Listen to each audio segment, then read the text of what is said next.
would like to talk about this framework for you to recognize that build on top of what Pete and the gang mentioned about the different layer of AI. Yeah. This one more general, right? Different layer of AI. They talk about application, they talk about LLM, like data center, but I would like to apply that idea into a more generalized entrepreneurship way view. Yeah. We start off with ecosystem, right? Now, most of you learn science, right? Biology ecosystem. It's different species independently live with each other, right? Not a fish competing with a fish, not a frog competing with the competitor, but interdependent living organisms will live in each other, right? Yeah. One missing will impact the rest, right? One rat missing, there will be like more insect, right? But lower, not like decrease the number of snake. You know about this, okay? Now that's biology ecosystem. Yeah. I would like to share that business also have something like this too, right? That sometimes you only think about competitor, but we have a concept of supply chain that there are people above you, people beneath you, people competing around you, right? You guys learn normal business framework like Porter 5 Force model. How do you analyze the competitiveness in the market? Similarly, right? So this one I want to point out and then share to you that there are four levels. The lowest level, infrastructure, platform, policies. The group already mentioned that I think Winner mentioned that we cannot compete here.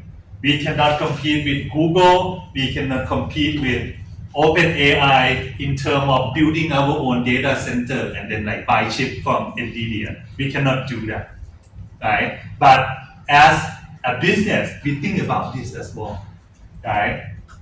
Level up is product and application that the group mentioned about. Actually, the value will accrue here in the application. You use something down below you to create some value, right? Services is based on application, based on product. You provide some service, and other is like a standard advertisement.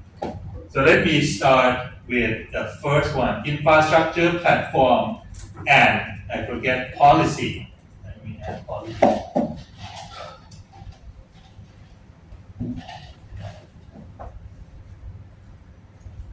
Yes. Okay. It's the basic business unit. Physical infrastructure need to operate it in a higher level. And this one vary from town to town, vary from country to country. Right? Thailand, we operated in some sort of infrastructure, right? For the exchange student from their home country, you have your own infrastructure that you can build up. But these dictated what can be built above. Okay? For example, road, electricity, computer, internet, mobile signal, satellite, blockchain, right? These are infrastructure. Now you guys are enjoying YouTube, you're enjoying like all the social media because the internet have 5G, we have Wi-Fi. Yeah. People have this infrastructure first, and then they're thinking about what can be built. But if you never touch the Wi-Fi fast internet before, then it's very hard for you to imagine some service that you can build. Okay? So I would like to share that, but businesses also, some businesses operated in this level as well. There will be a business who build road, the business who do internet, to do mobile signal. Right? Let's say road. What kind of companies? What's the name of the company operating in Thailand? Doing infrastructure. Some names. who responsible for this, and what characteristic of people who doing it in this? I mean, what do you think? What kind of companies operated in this level? What's the name of the companies?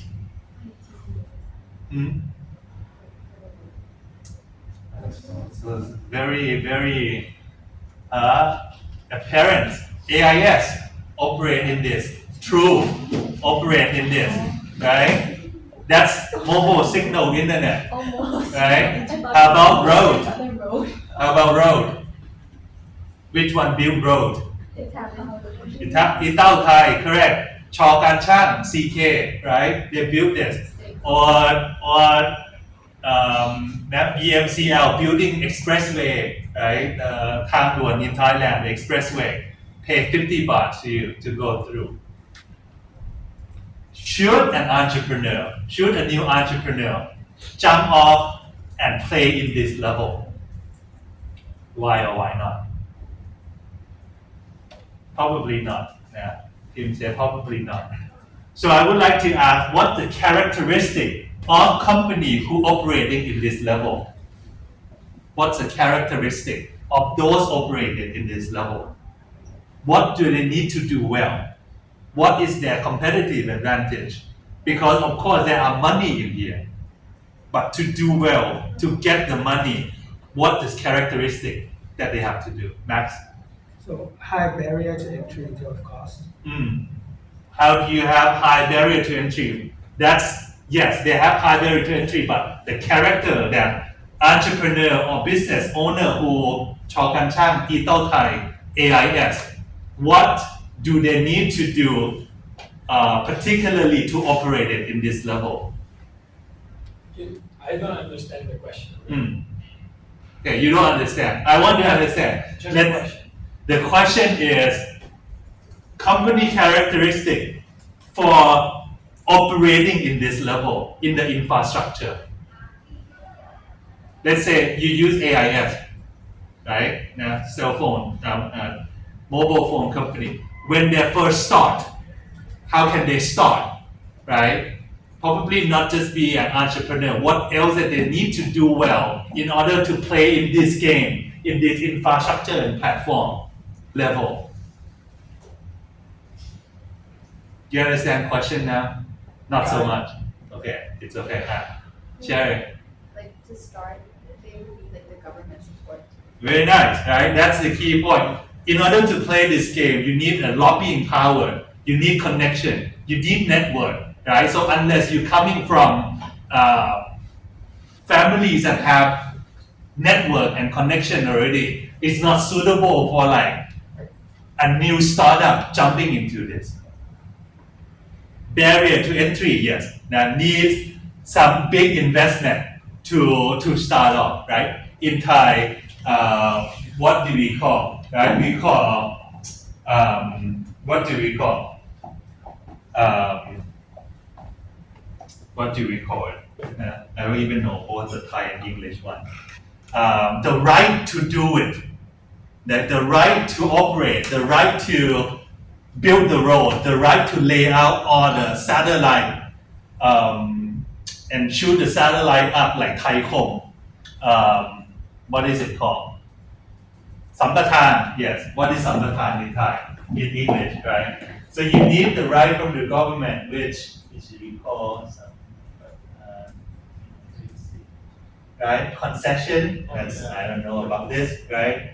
Yeah, so you need government concession that allow you to operate it on this, right? How do you have it?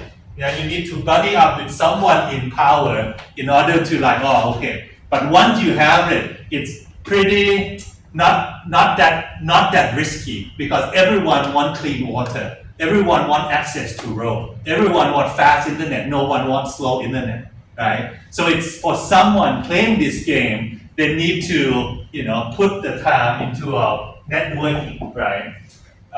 Yes.